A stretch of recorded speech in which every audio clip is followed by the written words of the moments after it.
gente, eu sou a Rafa Stein da Mina Comprava Livros. Hoje a gente vai falar deste livro aqui. Eu não sei se ela precisa de, mas Por que Não Podemos Esperar, de Martin Luther King. Em 63, no Alabama, talvez o estado com maior segregação racial nos Estados Unidos, uma campanha lançada por Martin Luther King demonstrou ao mundo o poder da ação não violenta. Esse livro foi lançado em 64, ele foi o vencedor do Prêmio Nobel da Paz. Em 64, traçando a história da luta pelos direitos civis nos últimos 3 séculos, mas olhando para o futuro, avaliando o trabalho que precisava ser feito para a igualdade de direitos e oportunidades aos negros e seus descendentes. Martin Luther King, que nasceu em 1929 em Atlanta, na Geórgia, essa cidade que eu amo de paixão, que eu tenho família, que eu fui lá em março. Tem lá toda uma história sobre ele. Inclusive, quando eu estava voltando para o Brasil em março, tinha várias roupas dele, vários itens, né, pessoais, de um dos museus dele que tem em Atlanta, e a gente passando para ir para o avião no aeroporto, né, em Hartsfield Jackson, a gente via um pouco da história dele e de todas as suas seus discursos, né, a sua luta pelos direitos civis, né, enfim, e ele era a favor da luta não violenta. Então ele deixava muito claro isso nos seus discursos. A gente sabe de toda a segregação racial americana e eles passam por isso até hoje. E sempre me pareceu, nas visitas que eu sempre fiz aos Estados Unidos e tudo visitando a minha família, que lá é uma questão assim muito mais forte, né? Tá muito neles assim do que foi para eles, do que porque ainda não acabou, infelizmente. É claro que você não vê mais lugares, só pode sentar brancos aqui, negros ali, é óbvio que não existem mais isso, mas toda a violência policial, por exemplo, que existe contra os negros, tudo que eles vêm passando, isso ainda é muito atual e infelizmente não acabou. No Brasil a gente sofre isso também, mas nos Estados Unidos eles têm essa carga, né, de ter um homem que lutou tanto por eles. O Martin Luther King, ele foi uma pessoa assim que em nenhum momento ele deixou de acreditar que o mundo poderia ser melhor. Tem até aquele discurso dele sobre um sonho, nós vivemos um sonho e tudo. Vou tentar colocar um trechinho aqui embaixo, mas o que mais me impressiona em tudo que eu sempre ouço, nos livros que eu li do Martin Luther King, era a bondade dele para com o próximo. Então, assim, eu acho que falta aqui no Brasil, por exemplo, um grande líder, né, que defenda os seus. Eu não tenho lugar de fala, né, gente, porque eu não sou negra, mas é uma coisa assim. É absurdo, né? Você vê que as pessoas ainda sofrem preconceito, você vê que o preconceito existe, você vê que as pessoas ainda diferenciam as pessoas pelo tom da sua pele. Esse livro, Por que Não Podemos Esperar, ele começa mostrando pra gente por que o movimento precisava existir, por que não dava para deixar para depois, por que naquele ano estava acontecendo. Inclusive, numa das vezes que ele faz uma visita a uma cidade, ele inclusive é atacado, acho que por uma mulher, e ela quase o matou. Ela enfia uma faca, eu acho que foi uma faca nele, e ele vai parar no hospital antes de um discurso, antes de uma coisa lá que ele ia fazer. E se na verdade falam aqui, se ele desse um espirro, a gente não teria ele naquele. Na verdade, ele faleceu anos depois, mas ele não teria vivido, né? Então, assim, a pessoa que operou ele disse que realmente foi um milagre. Infelizmente, ele acabou falecendo em 4 de abril de 1968 em Memphis, no Tennessee. Ele foi assassinado, como a gente sabe. E é muito cruel você ver que as pessoas eram contra alguém que só queria o bem e só queria a igualdade, né, de raças. Então, assim, não sei se eu falo certo raças ou etnias, gente, desculpa, porque eu sei que às vezes muda se eu estiver cometendo algum deslize. Os livros dele, as poucas coisas que eu já li dele, eu li, esse é o terceiro, talvez, eu li o inglês, eu li o A Marcha, que é um quadrinho, e li esse aqui. As frases dele marcam muita gente, né? Então, aqui você vê que ele lutava pelas populações pobres, ele lutava pelos seus, ele lutava por tudo que ainda não melhorou, infelizmente, né? Que parece que o governo atual americano, que eu tô dizendo, né? E o brasileiro também é bem parecido. Nunca teve essa visão, né, correta, né, de tentar consertar o que foi feito durante anos, essa desigualdade grande que existe até hoje.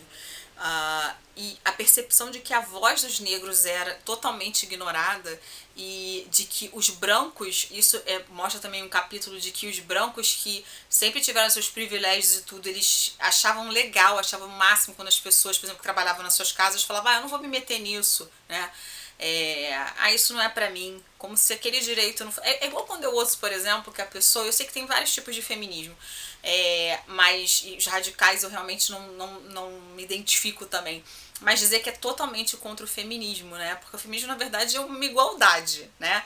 É você buscar pela igualdade, é você não ter diferença salarial, é você poder votar, você poder dirigir, você poder fazer o que você quiser, é um direito de escolha. Se você quer trabalhar, você vai, se a mulher quer ficar em casa, você fica. É a sua escolha. E tem gente que ainda não entende muito bem essas questões. Então eu acho que esse livro, ele fala sobre os movimentos, ele fala sobre a importância do Martin Luther King, ele fala sobre... Eu vou tentar mostrar aqui pra vocês um pouquinho de um trecho. Ó, quer ver? Que eu tinha separado aqui pra vocês. Para o negro ir para a prisão já não era mais uma desgraça, mas um distintivo de honra. A revolução do negro não atacou apenas a causa externa de sua miséria, mas revelou-o para si mesmo. Ele tinha o senso de dignidade, ele estava impaciente para ser livre. Na última década, outra técnica havia começado a substituir os velhos métodos para frustrar os sonhos e aspirações dos negros. Esse é o método conhecido como tokenismo. O dicionário interpreta a palavra token da seguinte maneira: um símbolo, indicação, evidência, como um símbolo de amizade, um amuleto, um pedaço de metal usado no lugar de uma moeda para pagamento de meios de transporte operados por aqueles que vendem os tokens. Um sinal, uma marca, emblema, memorial, presságio, fecha aspas.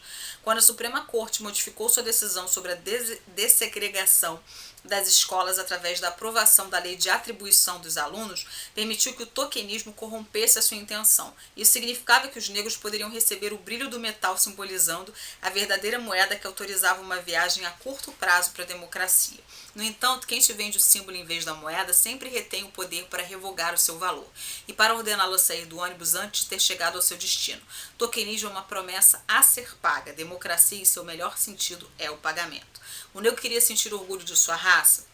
Com o tokenismo, a solução era simples. Se todos os 20 milhões de negros continuassem olhando para Ralph Bunche, o único homem em posição elevada, geraria tal volume de orgulho que poderia ser cortado em porções e servido a todos. Um juiz aqui e ali, um executivo atrás de uma mesa polida em um escritório com carpete, um destacado administrador do governo em um ponto do gabinete, um aluno de uma universidade do Mississippi alojado ali por um exército, 3 crianças negras admitidas em todo o sistema de ensino de uma grande cidade. Tudo isso era usado como símbolos para obscurecer a persistente realidade da segregação e da discriminação. O que eles querem dizer com isso?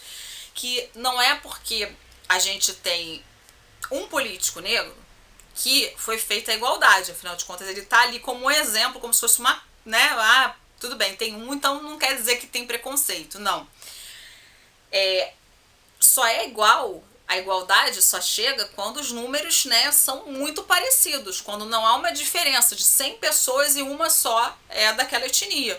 Então, eles usavam as pessoas que tinham conseguido chegar lá, né, para dizer que não era preciso fazer tanto. E o Martin Luther King lutava para provar que isso era muito pouco, que eles ainda podiam muito mais do que isso.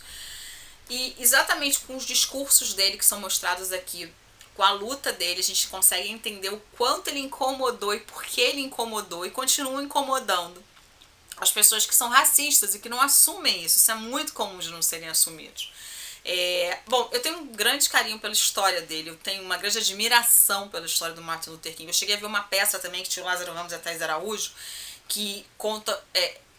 dizem que é ficção, né? Mas conta os últimos momentos dele antes do hotel. Algumas coisas parecem que são não ficção, outras ficção, e que eu gostei muito. Então, assim, eu super recomendo esse livro da Folha Editorial.